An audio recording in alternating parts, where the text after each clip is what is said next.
Hello everyone, स्वागत है आप सभी का आपके अपने चैनल स्टॉक ट्रेडिंग मंत्रा में। आज हम बात करेंगे कि why people lose money in stock market. क्यों खोते हैं पैसा लोग स्टॉक मार्केट के अंदर। इसीलिए बहुत सारे लोगों को एक फियर होता है स्टॉक मार्केट में एंट्री से, क्योंकि उन्होंने सुना हुआ होता है कि यहाँ तो पैसा बहुत डूब जाता है, बर्बादियां बहुत हैं। अच्छा, सबसे पहले हम एक छोटी सी कहानी सुनते हैं दो दोस्तों की, अमित एंड सुमित। अमित और सुमित दो दोस्त थे, दोनों के पास 10 लाख रुपीज थे, अमित के पास भी और सुमित के पास भी। दोनों ने प्लान किया कि चलो कोई बिजनेस करते हैं, और दोनों ने सेम बिजनेस का प्लान किया, एक फास्ट फूड कॉर्नर ओपन करने का। ठीक है, तो दोनों ने एक फास्ट फूड कॉर्नर ओपन कर दिया। ठीक। अब क्या हुआ कि अमित का जो फास्ट फूड कॉर्नर था वो कुछ दिन तो उसने वेट किया, लेकिन वहां तो कस्टमर ही नहीं आए। कोई कस्टमर नहीं आया। उसने एक दिन वेट किया, 2 दिन वेट किया, 3 दिन वेट किया, फिर उसने धीरे धीरे धीरे अपना वहां से बिजनेस वाइंड अप किया और बोला कि भाई ये तो मेरे बस का नहीं है, और उसने उस बिजनेस से कर दिया, क्विट कर दिया और बोला कि मैं नहीं चला सकता इस बिजनेस को यहाँ पर। अब वही सुमित का क्या हुआ, सुमित ने भी 10 लाख से बिजनेस शुरू किया था और सेम फास्ट फूड का ही उसने भी बिजनेस शुरू किया था। उसका फर्स्ट डे उसने वहां पर अच्छे से प्रमोशन भी किया और सेकंड डे से उसके कस्टमर आने शुरू हुए। थोड़े कस्टमर आए, फिर तीसरे दिन, फिर डे 4 पे, डे 5 पे धीरे धीरे धीरे धीरे उसका जो कर्व था, जो उसका बिजनेस का कर्व धीरे धीरे ऐसे ऊपर जाने लगा। देखिए, सेम अमाउंट से दोनों ने शुरू किया था, फिर से एक बार हम ये बात देख रहे हैं।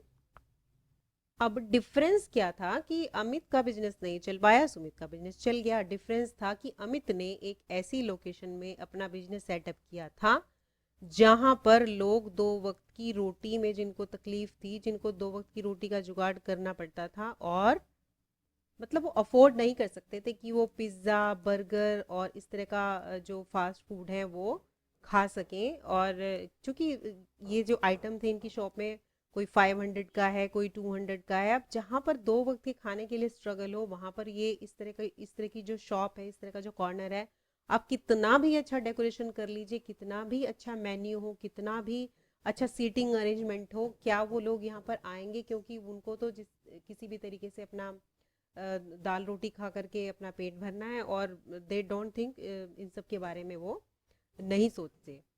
वहीं जो सुमित ने अपना बिजनेस ओपन किया था, एक पॉश एरिया के अंदर ओपन किया था, और वहां पर जहां इस फास्ट फूड की डिमांड थी, तो इसलिए इसको क्या मिला, इसलिए इसको धीरे धीरे वहां पर बिजनेस मिलने लगा और इसका बिजनेस ग्रो भी करने लगा। तो अब आप मुझे बताइए कि सेम अमाउंट से शुरू किया, सेम बिजनेस शुरू किया, तो अप्रोच गलत थी, लोकेशन, इसने एक गलत लोकेशन चूज की, इसने एक सही लोकेशन चूज की, तो क्या बिजनेस खराब हो गया? नहीं। काम करने का तरीका, मेथड मेथड गलत हो गया। उसने वहां जाकर के, अमित ने उस लोकेशन पे जाकर के क्या पहले देखा कि वहां ये बिजनेस चल सकता है, नहीं चल सकता है? क्या उसकी कोई तैयारी थी? नहीं। सुमित ने अच्छे से जांच परख के वहां पर लोकेशन देखा और उसी हिसाब से उसने प्लान किया कि यहाँ पर ये बिजनेस चल सकता है, तो इसलिए इसको सक्सेस मिली। अब ये तो हो गई कि सही शेयर का चुनाव, की राइट, आपका जो सिलेक्शन है वो सही होना चाहिए, राइट सिलेक्शन ऑफ शेयर।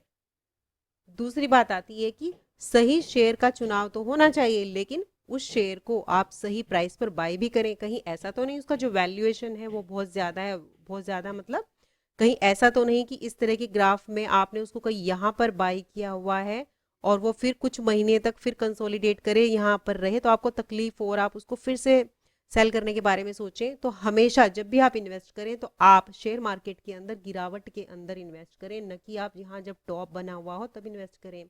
इन गिरावट के मौकों को कभी भी आप ना छोड़ें, यहाँ पर अपना कुछ कुछ अमाउंट, कुछ कुछ इंस्टॉलमेंट्स आप लगाते रहें, इन्वेस्टमेंट करते रहें। अब अगला पॉइंट आता है पेशेंस। पेशेंस को आप इस तरह से समझ सकते हैं कि आप एक बात बताइए कि अगर आप कोई सीड, किसी बीज को मिट्टी के अंदर अगर आपने बो दिया, तो क्या आप उसे रोज खोद खोद करके देखेंगे कि इसमें से जल्दी से भाई प्लांट आ जाए, प्लांट के बाद में जल्दी से उसके ऊपर फूल आ जाए, फिर इसके ऊपर फल भी लगने लगे? क्या रोज इसको खोदने से ये बात हो जाएगी? नहीं। आपको टाइम देना पड़ेगा इसको। आपको इसको टाइम देंगे तो आप फूल, फल, सारी चीजें देख पाएंगे। The same way you have to hold a share. आपको शेयर परचेस करने के बाद में उसको होल्ड करना भी आना चाहिए। ये नहीं कि छोटी मोटी गिरावट से आप नहीं डरेंगे, आप उसका एक होल्डिंग पीरियड आपके पास आप ज़रूर रखेंगे कि मुझे 5 ईयर या फिर 10 ईयर या फिर 15 ईयर मेरा एक होल्डिंग पीरियड है, जिससे कि मैं पैनिक ना हो सकूं और मैं उसको ग्रो करते हुए देख सकूं। अब अगली जो गलती करते हैं वो लोग ये करते हैं कि एक फल फूल देने वाले एक पेड़ को, एक छाया देने वाले पेड़ को काट देना, और जो सूखे पेड़ हैं उनको इंतज़ार करना कि शायद ये हरे भरे हो जाएं, शायद ये ग्रो कर जाएं। एक इस तरह के इमेजिनेशन को, एक इस तरह की भावनाओं को लेकर के बैठे रहना। क्या मतलब हुआ इस बात का कि अपने एक अच्छे शेयर को जैसे ही उन्हें थोड़ा सा प्रॉफिट मिला, उन्होंने प्रॉफिट बुक करके उस शेयर को सेल कर दिया, और जिसमें उनको लॉस चल रहा था, लॉस मेकिंग शेयर को उन्होंने क्या करके रखा, होल्ड करके रखा, ताकि हो सकता है प्रॉफिट में आ जाए। लेकिन एक बात समझिए कि जिस वक्त आपने उन लॉस मेकिंग शेयर को लिया था वो तब से ही लॉस में है। आपने बिना फंडामेंटल देखे उनको लिया था, कंपनी का बिजनेस देखे बिना, कंपनी प्रॉफिट में है कि नहीं, हो सकता है कंपनी के ऊपर कर्ज बढ़ता जा रहा हो, डेट फ्री वो हो ही ना पाई हो। तो आप कैसे एक्सपेक्ट कर सकते हैं कि अगर किसी कंपनी का ग्राफ ऐसे ऐसे करके नीचे आता जा रहा है आता जा रहा है, तो आप कैसे अचानक से एक्सपेक्ट करेंगे। होता है बट बहुत ही रेयर केसेस में होता है। तो हमने 4 पॉइंट देखे कि right selection of share, valuation, अगर आपने सही शेयर चुन भी लिया तो उसको सही प्राइस पर बाय करना, प्लस बाय करने के बाद में पेशेंस रखना, प्लस ऐसा नहीं कि थोड़ा सा प्रॉफिट मिला उसको बुक कर लें, उसको होल्ड रखिए, उसको रखिए जब तक अपने पोर्टफोलियो में, जब तक आपको बहुत आवश्यकता ना हो, बहुत ज़रूरत ना हो, नहीं तो वो देखिए आपका जो प्रॉफिट है वो बढ़ता ही जाएगा। अब एक वर्ड आता है क्रैश। हमें लगता है डर कि अगर स्टॉक मार्केट हो गया क्रैश, क्रैश मतलब चलते चलते अचानक धड़ाम से गिर गया तो भाई हमारा तो पैसा जाएगा डूब। तो क्रैश के बाद में क्या होता है, मार्केट किस तरह से रिएक्ट करता है, हम एक बार चार्ट पे चल के ज़रूर देखेंगे, जिससे कि आप लोगों का ये जो फियर है वो थोड़ा सा कम हो सके, और आप इस क्रैश नामक वर्ड से बहुत ज़्यादा न डर सकें। क्योंकि क्रैश तो देखिए आते रहते हैं, क्रैश आए उनके बाद में क्या हुआ, चलिए चार्ट पे चल के उसको भी देख लेते हैं। ये निफ्टी 50 इंडेक्स जो भारत का सूचकांक है, सेंसेक्स और निफ्टी 50 आप जानते होंगे, ये निफ्टी 50 का चार्ट है। देखिए मैं यहाँ पर कुछ क्रैश जो थे वो आपको एक बार दिखा देती हूँ। यहाँ पर देखिए 2008, यहाँ 2008। सबसे पहले आप देखिए मंथली टाइम फ्रेम का चार्ट है। मंथली टाइम फ्रेम मींस एक एक कैंडल एक मंथ को, 1 मंथ को रिप्रेजेंट करती है। तो यहाँ लगभग 6,000 पर था निफ्टी 50 तक, और जब क्रैश हुआ तो ये लगातार धीरे धीरे क्रैश होकर के यहाँ कहीं इसने बॉटम बनाया, लगभग 2,000 पे। तो 6,000 से 2,000 कई महीने के अंदर ये क्रैश, धीरे धीरे प्राइस फॉल हुआ। अब आप उसके बाद देखिए कि यहाँ पे इसने बॉटम बनाया। अब जिन लोगों ने यहाँ पर कहीं खरीदारी यहाँ पर की होगी, यहाँ पर की होगी, यहाँ पर भी की होगी, और यहाँ पर डर के मारे जिन्होंने सेल कर दिया होगा, यहाँ पर कहीं बाय किया होगा, उन्होंने लॉस में यहाँ पर सेल कर दिया होगा, और उसके बाद धीरे धीरे मार्केट ने यहाँ से रिकवरी शुरू की, फिर यहाँ पे थोड़ा सा कंसोलिडेट किया, फिर रिकवरी शुरू की, फिर अप, फिर कंसोलिडेशन, फिर अप, फिर कंसोलिडेशन, फिर अप, फिर देखिए अब आप इसका प्राइस यहाँ पर देखेंगे, इसने 18,600 का हाई लगाया है 2021 के अंदर।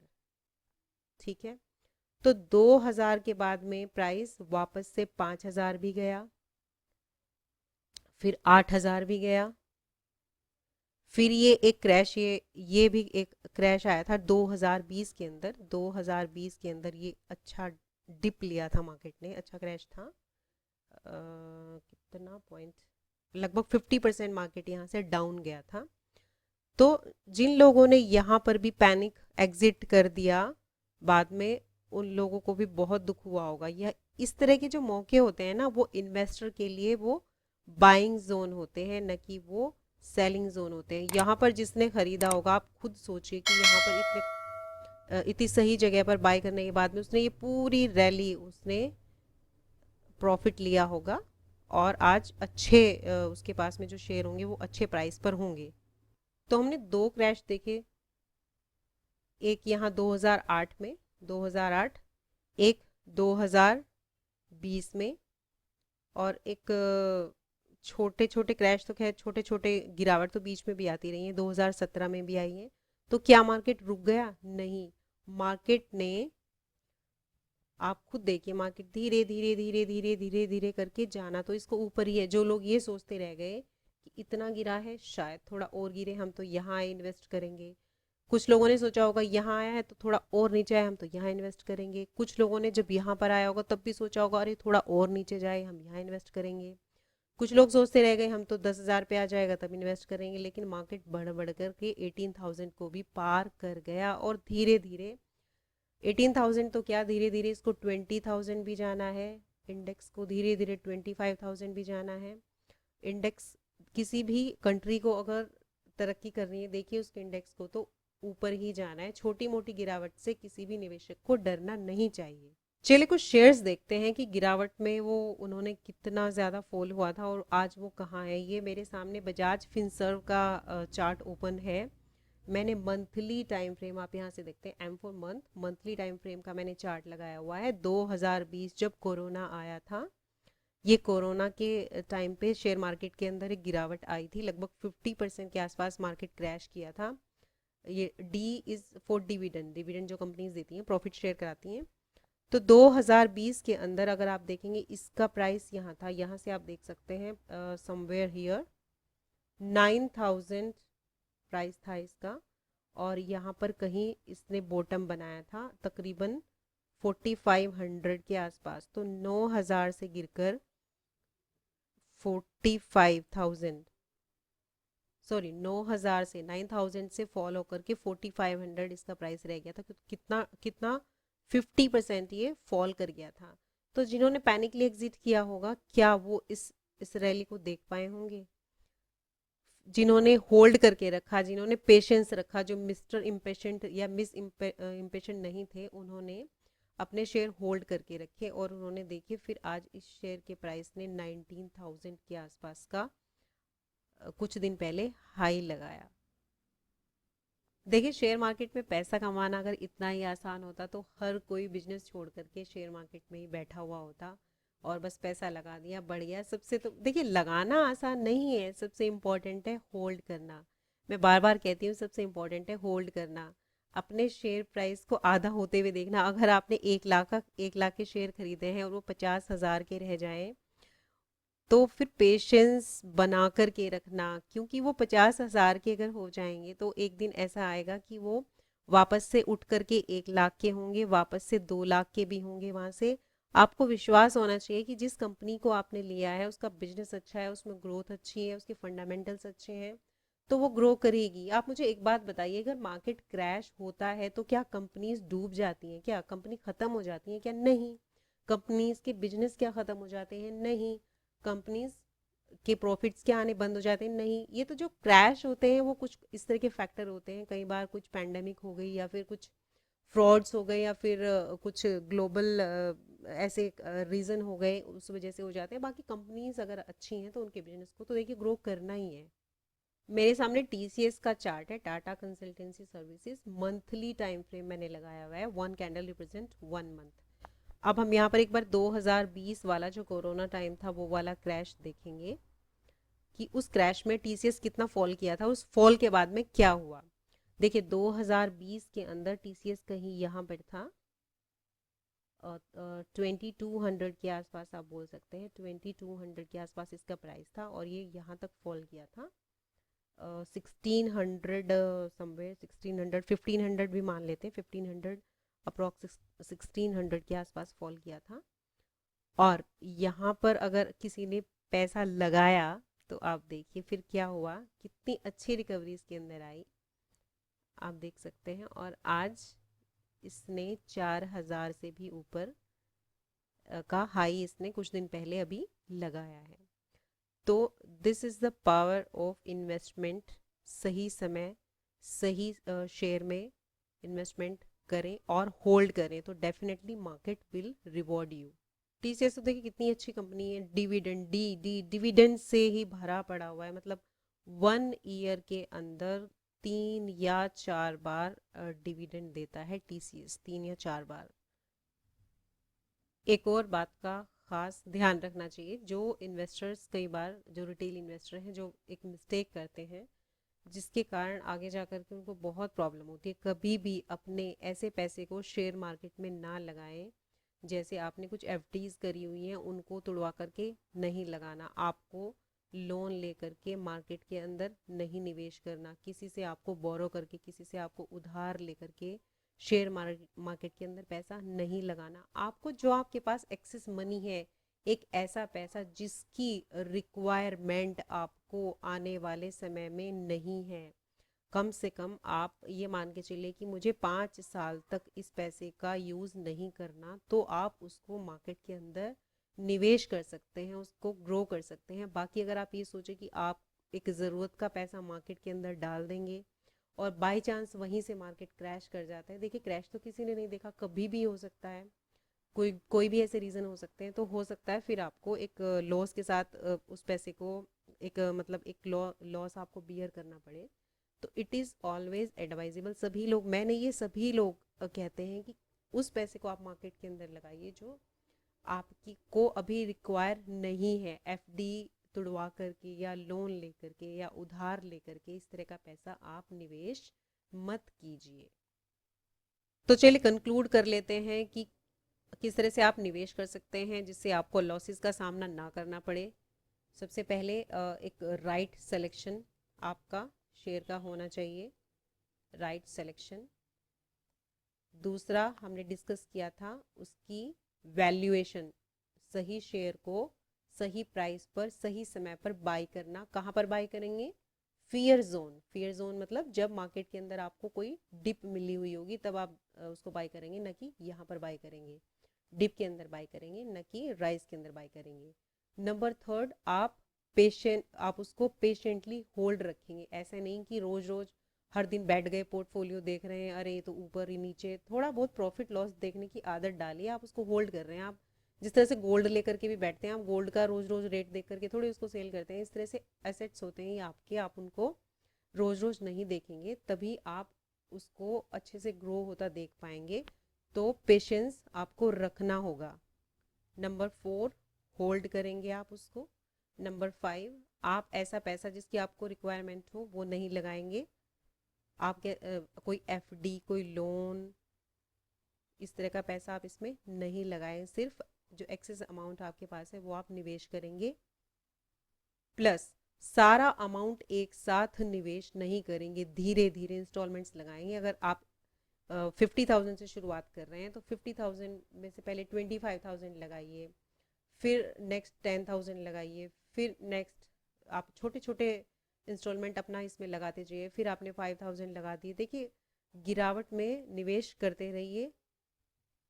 और इम्पॉर्टेंट है फंडामेंटल स्टडी करते रहिए। स्टडी करेंगे तो आपको किसी के टिप्स की ज़रूरत नहीं पड़ेगी, आप खुद एक डिपेंडेंट अच्छे रिटेल इन्वेस्टर बन जाएंगे धीरे धीरे।